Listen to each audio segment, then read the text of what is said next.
We are live. Hello, everyone. Welcome to our next session for SaaStr's AI Day. We're very excited about this next session. It is how the AI era has directly impacted marketing and sales with Snowflake. It's been a great day for Snowflake so far. So this will be a very timely session. So excited to have Chris and Denise here with us today. For those who maybe don't know our next presenters, Chris was employee number 13 and the very first sales hire at Snowflake.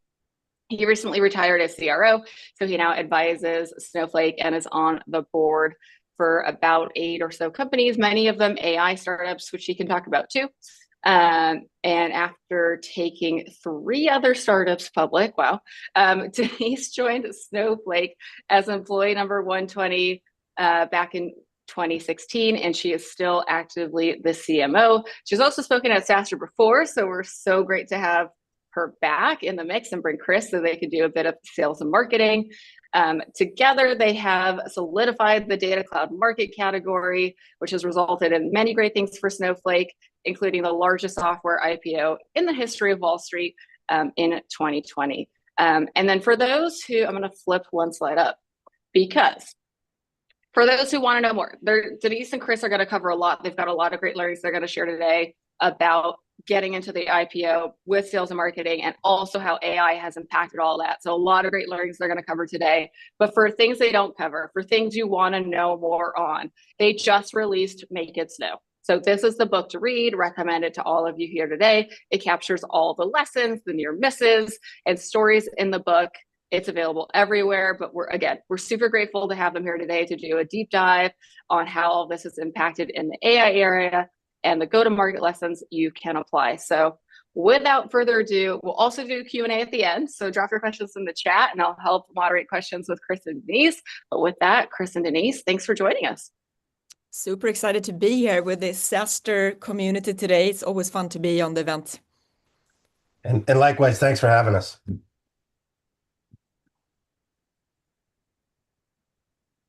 All right. Yeah, let's jump into it. I know, again, you guys are our most enterprise speakers for today. You've got over 10,000 customers. So let's kick off with setting the tone for the day. How do you succeed with so many customers and with AI in the enterprise? No, I think we wanted to start just by talking what are the things we are seeing out there in terms of which customers are succeeding with AI, how are they succeeding? And a lot of these learnings are applicable to us here at Snowflake internally as well. And the first thing is around company culture. Culture matters in a big way. I mean, it's really a make it or break it factor for AI success. You really need to have a culture of curiosity and an environment where people are really encouraged to experiment. That is not the case, for every company. And you can't have a culture where people are waiting for a top-down, rollout. And in many cases that we're seeing, also at Snowflake, I mean, the best ideas are really developed by those individuals that are closest to the problem. And they often see, opportunities, way ahead of any leader or manager. And it's really been true here, at Snowflake as well. And on the marketing team, we have an AI council with representation from every marketing function. And their job is really to go out and learn, from others and test new use cases, for their function. And on a quarterly basis, we host an AI day for marketing, and then the council share what they have learned with the use cases that we plan to implement internally more broadly, and also all the tips and tricks for how to use, Gemini or, ChatGPT, on a daily basis. So we have that quarterly, forum for the entire organization, market organization, to learn, from the council. What we haven't seen working well is really to go out and ask everyone on your team, right? To tell everyone to go out and test new things. It really, really creates a lot of unnecessary duplication of efforts and also, chaos, as well. So we asked all leaders to really identify those who are, super interested and really curious about testing, new use cases and new tools, across all functions. Denise, I just want to add, I know it's, not supposed to be part of the presentation, but I do want to double down on the culture matters as a foundation. One of the things that, I had the luxury of doing when I joined as employee number 13 was getting to know the engineers who built the product. And what I found what the engineers were super curious on was, getting feedback around Snowflake's product of how we were being adopted in the field. And candidly, as I'm an advisor to some of these AI startups, a lot of these AI founders are not encouraging that collaboration between sales and marketing or sorry, sales and engineering. So I would just double down on what Denise said on culture matters as a foundation in a big way and collaborating amongst the entire company. Yeah. Again, we're definitely seeing kind of the best ideas, coming from, again, those who are the closest to the problem. But it's also important to have an executive mandate at the same time. If we look at, Snowflake's customer base across the board, those companies that are the most successful are those who really combining that top-down leadership with the bottom-up, innovation. And if the CEO doesn't put AI as a top strategic initiative, for the company, it's not going to be seen as a priority for employees either. So it's really important that AI needs to be one of the top priorities really coming from the CEO. It can't really, if it is perceived as something, optional, you're basically sending the signal, right, that this isn't strategic enough for our organization. So yeah, another thing is around really balancing, quick wins with long-term, bets. We've really seen the importance, of that. It's great to have the quick wins in terms of, saving times on anything from, interview scripts to content generation, because everyone sees the immediate impact, but the real transformative impact is really coming from when you embed AI into your core business and including it in the development of new products and customer experiences.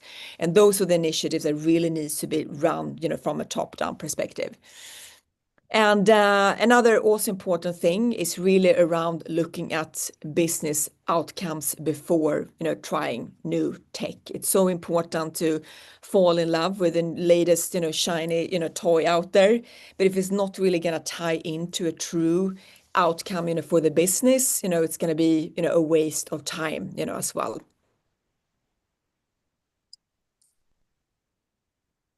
So, what we found, AI came super fast, like a fast moving train out of nowhere. And so at Snowflake, we had a lot of customers asking a ton of questions about how they were going to deal with this AI train. And so as we started to, partner with our customers to help them deploy AI within their Snowflake environment, the thing that Snowflake was super hyper focused on since our earliest days was making sure that we stored the data and protected the data that they want to do the customers want to do analytics on in a centralized location in Snowflake, and then making sure that it was trusted and governed.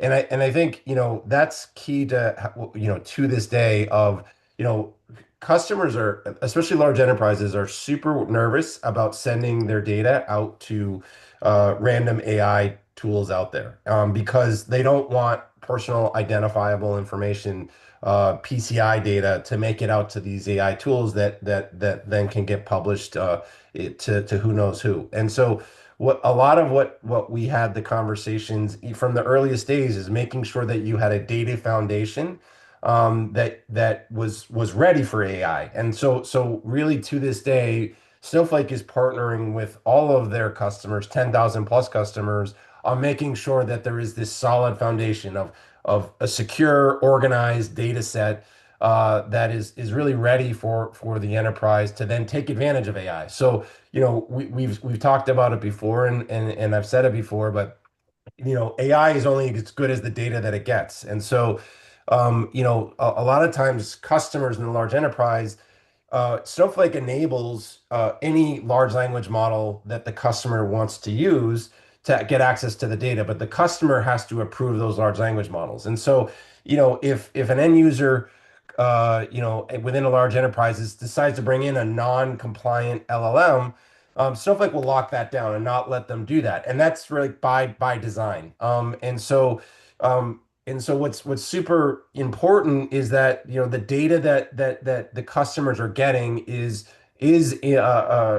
something that is allowed to be accessed by the AI tools, and the quality of that data is good. Because also, using these large language models can get expensive, and so making sure that the tools are being used in an effective manner against the appropriate data. And so I think what we focused on at Snowflake is initially, we focused on, when we were early in 2013, 2014, building a data warehouse. And now Snowflake has built this all-encompassing data platform that can do structured, unstructured, semi-structured data, and allow customers to do not just analytics, but AI, apply AI across all of the different data sets that sit and reside within Snowflake, and obviously support the external data sets as well.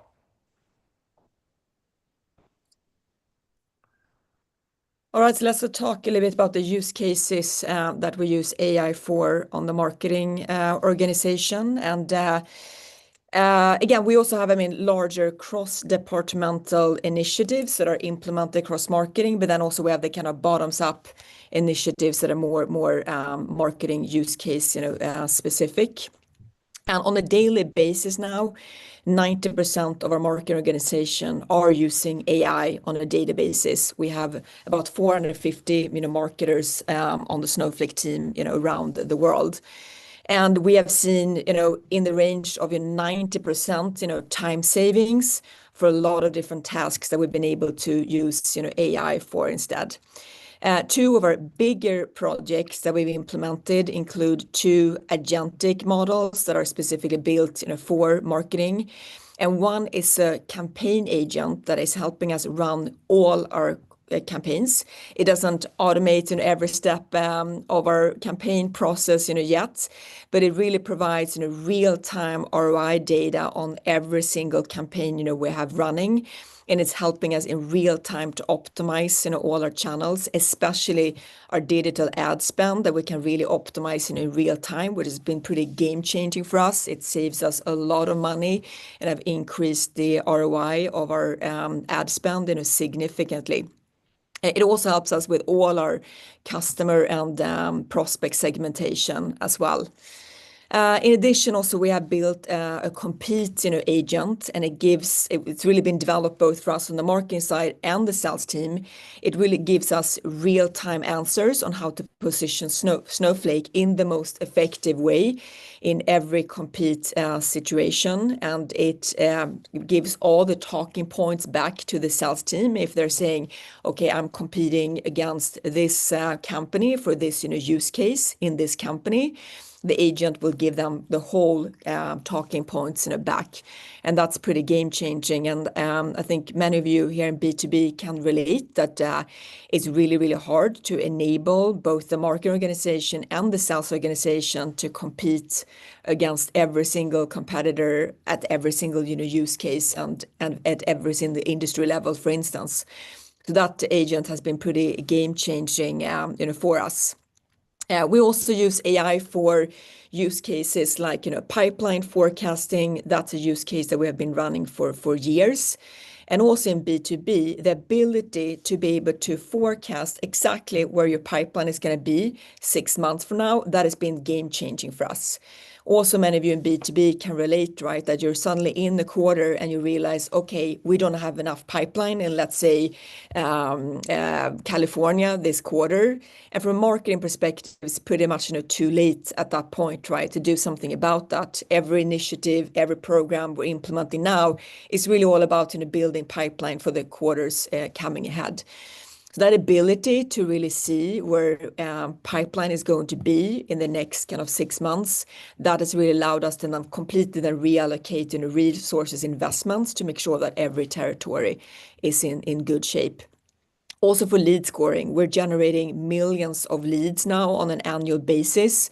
So the ability to score those in much more granular and effective way, that has been really game changing in terms of just optimize our whole journey as well. Of course, like many of you, we're using AI for assisting us to create, copy. We also use it for localization. At Snowflake, marketing owns localization for the entire company. That includes, documents and for product and everything. So localization has been a big use case for us, both from a cost efficiency and also from a speed of execution as well. Also, drafting interview scripts, video scripts. We do a lot of, customer, interviews. We have our own TV channel, Data Cloud Now. For them, they have seen that they're saving 90% in terms of time savings for creating their scripts and preparing for interviews and everything. And also mentioned that everything around digital ad optimization, that has been a really critical use case where we now really in real time can see how channels are performing, and we'll be able to, shift to different, channels in real time. And I also started out talking about our AI Marketing Council, which has really been instrumental to the success here. We started out by really identifying those folks that really leaned in a big way, and that were really curious in terms of experimenting, with AI. And we have about 30 people on that AI council representing every function. And that also alleviates a lot of stress for the rest of the team, because they know, okay, we have a team who's in charge of this on the marketing side. I can go on with my day-to-day work, and then again, on a quarterly basis, we have that AI day when we're kind of rolling out new tools and use cases to the team. James, I want to ask you a few questions that have come in from the chat and the live stream, just on a few things you said here. That's okay, before we move on to sales. The AI Council that you've mentioned, a few folks are asking, like, who started it originally, and then how did you determine? You just mentioned it's cross-functional now. Like, how did you determine the folks that should be? Who started it, and then how did you determine the folks that should be on that council now? Yeah, I mean, it was something that was initiated by myself, from the beginning, but it's led by Hillary Carpio, who also runs. Oh yeah, she's been in SaaStr too. Yeah. Yes, she's been on SaaStr too. Hillary is also a person who loves to kind of innovate with new technology. That's kind of, she's really passionate about that. So she was really the best, leader to run this group. And then there were a lot of people that raised their hand. We announced we're launching the council. Who would like to spend 10-20% of their time to really dive deep into this. And again, these folks that joined the council are similar to Hillary, right? They were really, really, curious and excited about what AI can do for their function. So they get to spend, about 20%, of their time just on looking at what are the use cases we should implement. They also collaborate as a team, because also, right, you cannot just do all this in isolation, right? AI has impact on the entire team and also sometimes the entire company. So a lot of the new technologies we implement have to go through security review processes, for instance. It needs to meet, all our governance, regulations, as well.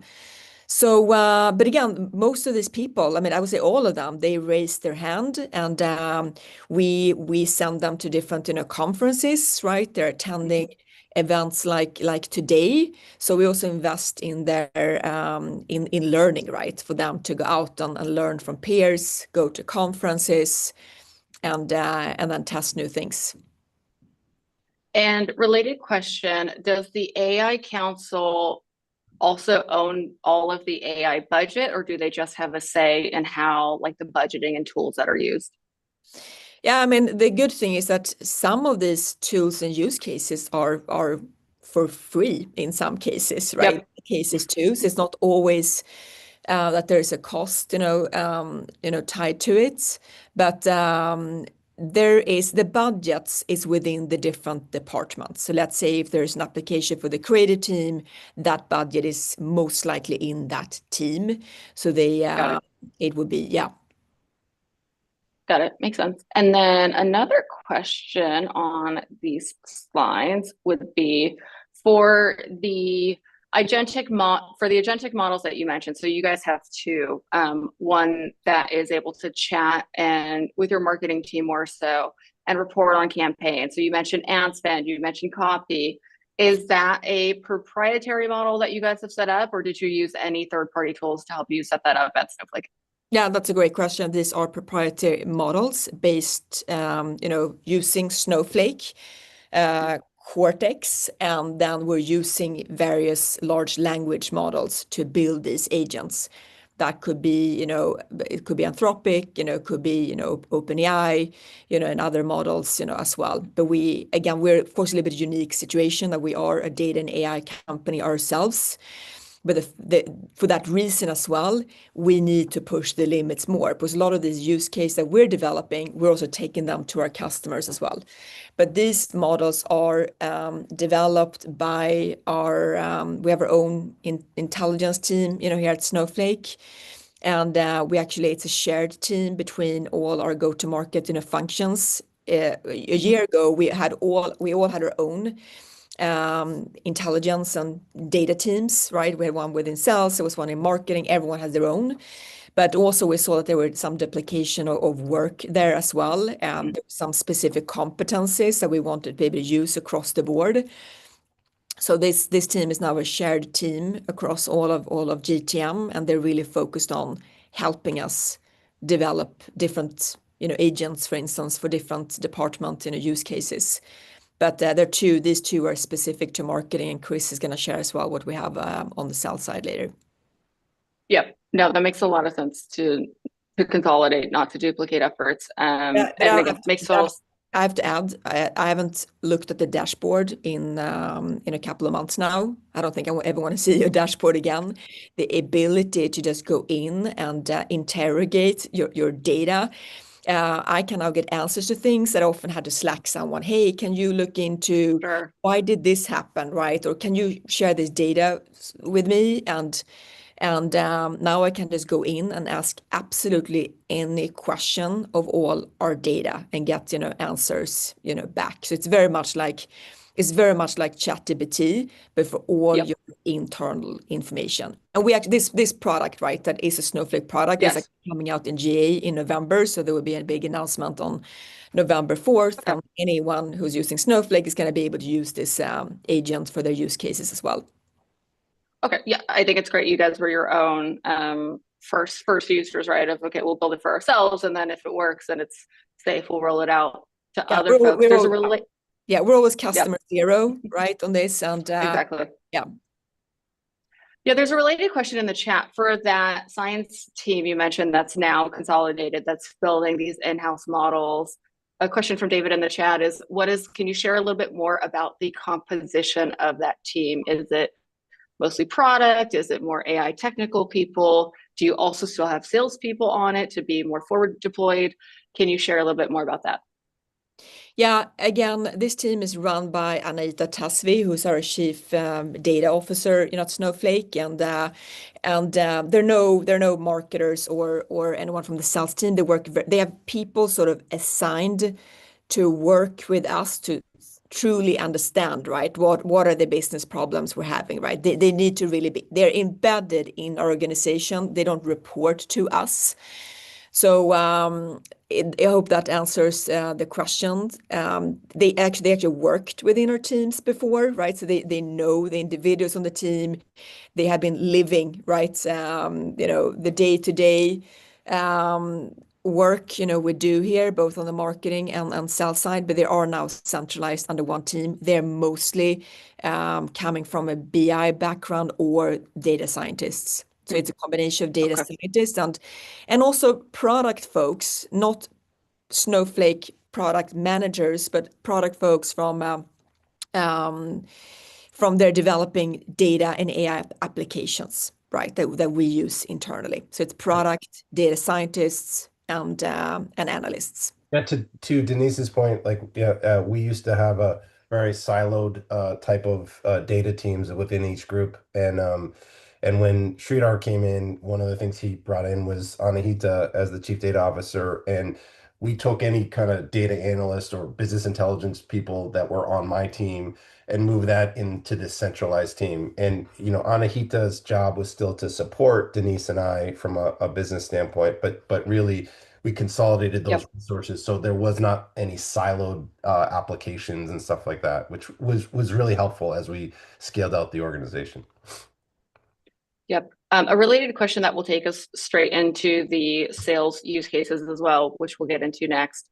Is there still a RevOps, and you guys can both speak to this, is there still a RevOps team at Snowflake, or has this new intelligence layer replaced it?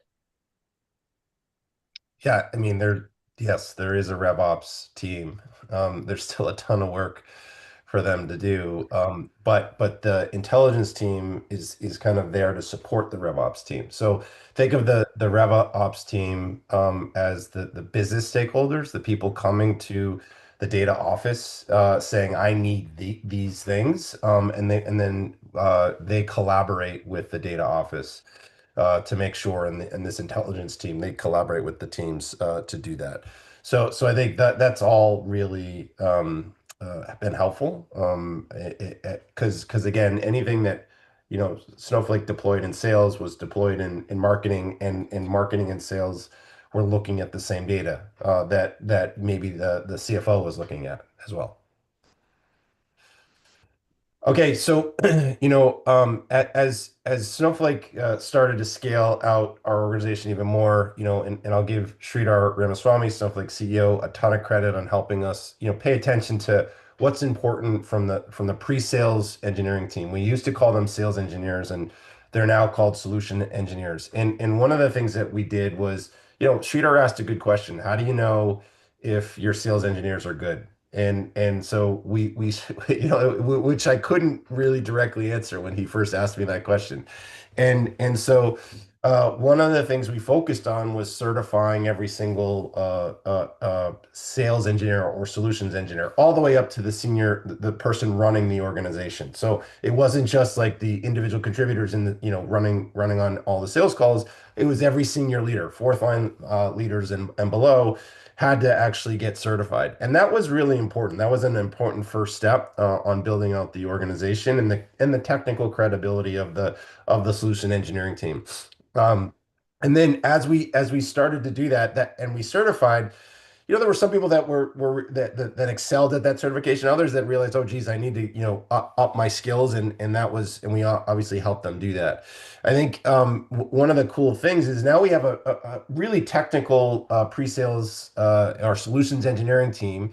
And so in just 6 weeks, we were able to roll out Cursor AI to create custom demos and custom content a whole lot faster across the entire solutions engineering team. And that allowed for iterations in the field. So as you all know, that AI is moving so quickly. So making sure that the people that are in front of customers, giving them tools that allow them to customize and change on the fly is incredibly important. And it's important that you have that skill set in the pre-sales team. So that was really a big thing. And again, I will give Sridhar and Snowflake's solution engineering leader, Madan, a ton of credit on really bringing that to bear and bringing that expertise in that. So as Denise indicated, Snowflake is always, customer zero. And so, as we looked at rolling out different solutions across Snowflake, rolling out AI across Snowflake, we looked at areas where we could actually save it, time. And I think, the way I view AI in a lot of ways, and I don't want to offend anyone, I view it as a task automator. I think it's something that if there's mundane tasks or things that humans have to do, I think AI is doing a great job of automating that. And I think there's, as Denise indicated in the beginning of the presentation, there has to be a return on investment. And so I think, as we roll out tools, we have to actually see cost savings as well. Otherwise, it won't live in the real enterprise. Customers won't buy something just because it's AI. And initially they would, but over time that's changing, and you feel that across the enterprises. There are some tools that are, hey, they're cool that I'm using it, but what's the actual business reason I'm using it? Is it generating more money, or is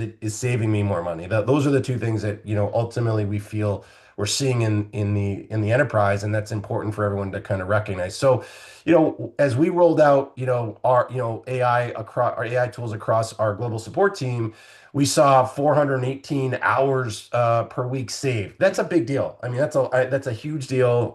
And allowing our support engineers to do things that matter more with customers. So again, on the task automation things, it was incredibly important. And as Denise said about dashboards earlier, Snowflake built a go-to-market assistant called Raven.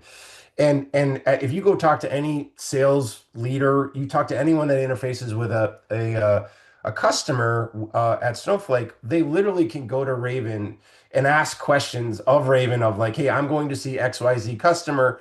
Tell me about what's happening. Give me a 360 view on how are they? How's their consumption going? Are they a happy customer? Is there a bunch of support tickets? What opportunities are they looking at from a use case to adopt at Snowflake? And or what are the detractors of Snowflake? And there's a lot of stuff because it's looking across structured, semi-structured, and unstructured data. It's really giving the person that's interacting with that customer really a full understanding of what's happening. And so it's also a productivity gain because in prior lives you'd have to go through multiple systems. You'd have to go to a dashboard over here. You'd have to go to Salesforce over here. And it wasn't as easy to find that information. But now instead of doing that, going to that dashboard, going to this, Salesforce or whatever application, you're looking at this centralized tool that we call Raven, that's built on Snowflake Intelligence to really help give the sales team a more accurate view and real-time view of what's happening in the customer. So it's important also to note that because I talked about this earlier. Because Snowflake focused on security, like our customers are super worried about the security of their data. We also focus on making sure that these tools that we use internally that we will roll out to our customer base, they're governed and they're highly secure. And again, I have to overemphasize that customers, especially the large enterprise, care so much about that. So and so does Snowflake because we have these obligations to our end user customers, and we want to make sure that we're protecting their data and our sales teams are governed with these tools. So I think it's great to give a tool like Raven out to these customers and allowing them to interact with the data in real time, but in a secure and governed way. Yeah. And Raven is used across all departments by our leadership team as well. So another use case is, our CEO Sridhar Ramaswamy, right? He probably meets with at least 10 customers every week, and the sales team would have to create this 5-page briefs for him right before, right? I mean, what the ask is for Sridhar, all the information about the customer. Sridhar, he just brings up his phone, right? 30 minutes before he asked the questions and he got all the answers he needed about that account. And I think when a lot of people think about Snowflake, people probably think about, data, structured data. That's for this, right? And with Snowflake today, you can query any type of data. So you can query images, you can query videos, you can query PDFs, documents. So for with Raven, right, you can ask any question of essentially all your intelligence in your company. That's great. There's a few related questions for both of you, which will be good to finish on before we go into your guys' closing thoughts. So you guys both mentioned AI tools across sales and marketing that they're using. Denise, you've got this set on this slide of 90% of your marketing team is using it daily. How do you guys govern the tools that individuals are using? Because you also mentioned you want to foster experimentation of how people can use AI. So how much of that comes from Snowflake and how much of that do you let folks implement themselves if they want to use it? Yeah, again, at Snowflake, I mean, first of all, security is the number one thing for Snowflake, and keeping our data, of course, customers in a data safe. It's the one thing that is the top priority, here. So like Snowflake and many other larger enterprises, we cannot just go out and implement, any application, right? They have to go through security reviews here, and that's why, again, it cannot happen in isolation here. Maybe they can go and experiment with different applications, but implement in production at scale, it takes longer time here. And it's very similar, right, to many other larger companies. And I just came back from Adweek in New York yesterday. The number one priority and that everyone talks about is, of course, privacy. right? The trust you have with your consumer in regards to how you're using your data when they are actually being so generous with you, giving the data to you. Right, Absolutely. that's really that trust you have between vendors and consumers. There's nothing important here from an AI perspective. So no, we cannot just implement any application in production, at scale. It takes time here to get those reviewed. There are many AI applications that are already built on top of Snowflake, right? Those we can use immediately. And what we're seeing more and more now is that those AI applications are being developed directly on the data. So there are hundreds of different applications just in marketing that are developed on top of Snowflake. And that is what customers are asking for, because especially for larger companies, they don't want to now their marketing departments, sales departments just to go loose and bring in hundreds of applications, right? It's a nightmare to manage from a governance, standpoint. So we're seeing more and more of those applications again being built directly on Snowflake and distributed through our marketplace. One more question for both of you before you get into final thoughts from the live stream, which is how has the AI era impacted hiring across sales and marketing? I think what's most important today is to look for people that are really always eager to learn, that are really, really curious about trying new things.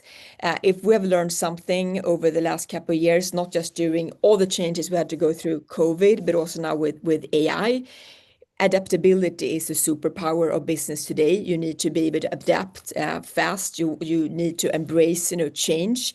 You need to be a lifelong learner and curious. I mean, since everything, look at skill set, it's more important to hire for aptitude. You can learn the skills today. If you're a curious life learner, you can learn everything, right? It's changing so rapidly, anything. So the things 5 years ago are not relevant today. So that I'm looking for aptitude. I'm always asking people, how do you learn? How do you go out and advance your craft, right? I mean, how do you innovate yourself? I mean, those are the questions I ask. Those are the type of people I'm looking for.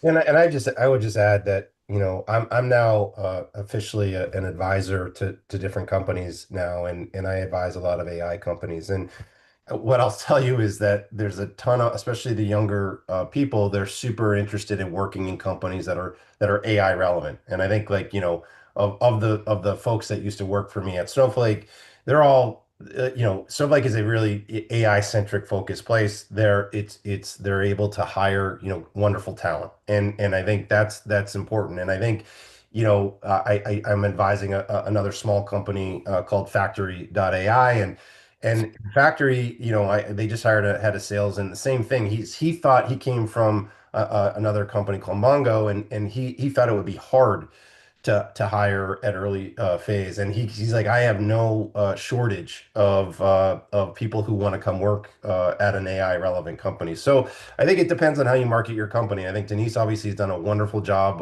of working with the executive team at Snowflake to making sure that Snowflake is well positioned in the AI world. But there's a ton of interest. If you're an AI relevant company and you have a good story, you have a return on investment, as we talked about earlier, people in general are, wanting to come join the AI revolution. And you go into San Francisco nowadays, and it's incredible to see, how many AI companies are out there. It is the mecca for AI, and it's super exciting to see San Francisco come alive right now. Yeah, just a few, closing thoughts here and a summary from the conversation. Again, we talked about people a lot in the end of the day, right? It's people making, AI, happen, and identify those, change agents. Those are really, that are curious, to lean in from all your different departments and have them kind of lead the way. But at the same time, it's so important to have that top level endorsement and engagement, as well. Again, there's no AI strategy without a data strategy. You need today to have all your data unified in one place, governed, in order to build these AI experiences and on top of your own enterprise data. And also, again, leadership really needs to put AI as a top priority. I also advise some companies, sit on board of companies, and there are some companies where the mandate doesn't come from a leadership level and nothing is happening in those organizations. The CEO really need to say, this is one of our top priorities, for the company. Yeah, and for those who missed it, Sridhar actually did a session at our last SaaStr annual event, so I dropped it in the chat if you guys want to go back and watch that one. He also talks about AI. It's a really great companion piece to this one if you haven't seen that one yet. And then I know we're just at about time. And so for folks who have missed anything in this deep dive or want to learn more, just a reminder, Chris and Denise just put out the book, Make It Snow. So you can grab it now. It's available everywhere. You can Amazon it. It's makeitsnowbook.com. I dropped it into the chat there for you guys. And with that, Chris and Denise, thank you so much. I know we've been so grateful to have Denise, you come before to SaaStr annual, and Sridhar this year. And it's so great to always hear from the Snowflake team and what you guys are doing and innovating on in AI in the space, especially with data and keeping it all safe. So thank you so much. And for any folks that want to maybe get in touch with your teams, what's the best way for them to do that? Yeah, well, LinkedIn is probably the best way to reach me. Thank you all for attending today. We really love the SaaStr community. Yeah, thank you guys both for joining. And for those who are staying on in our AI day, go to SaaStrAIday.com. You can see the next schedule of sessions. And thanks again, Chris and Denise. We'll see you again soon. Thanks. Bye-bye.